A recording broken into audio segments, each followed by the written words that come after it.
Potato বল। আজকের recipe potato বল। নাম শুনেই তো মনে হচ্ছে এটি আবার কী ধরনের রেসিপি। তো চলেন এক ঝলকে দেখে নেওয়া যাক। আসসালামু আলাইকুম। এটি বানানোর জন্য আমি নিয়েছি 3টি আলুকে খোসা ছাড়িয়ে পরিষ্কার জলে ধুয়ে। এরপর আলুগুলোকে এরকমভাবে গ্রেট করে নিয়েছি। গ্রেট করে নেওয়ার পর আলুটাকে ভালোভাবে পরিষ্কার জলে 3 থেকে 4 বার ধুয়ে নিয়েছি। আলুটাকে অবশ্যই ভালোভাবে ধুতে হবে, না হলে আলুতে একটা বালি থাকে, খাবারটা তৈরি করার পর খাওয়া যাবে না। দিয়েছি হলুদ গুঁড়ো, লঙ্কা গুঁড়ো, স্বাদ অনুযায়ী লবণ আর কর্নফ্লাওয়ার দিয়ে ভালোভাবে মাখিয়ে নিয়েছি। এখানে কর্নফ্লাওয়ারটা আমি একবারে নয় 2 বারে দিয়ে মাখিয়েছি। তো মাখানো হয়ে গেছে, এটিকে আমি 5 মিনিটের জন্য রেস্টে রেখেছিলাম।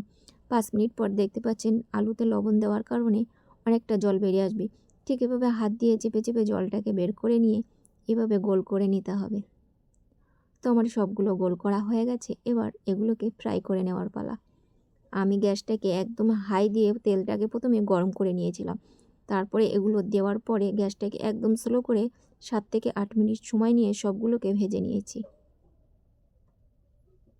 এই পটেটো বলটা খেতে কিন্তু অসাধারণ লাগে। হয়ে গেছে আমার বানানো পটেটো বল। দেখুন উপর থেকে যতটা সুন্দর দেখাচ্ছে ভিতর থেকেও কিন্তু ঠিক ততটাই সুন্দর।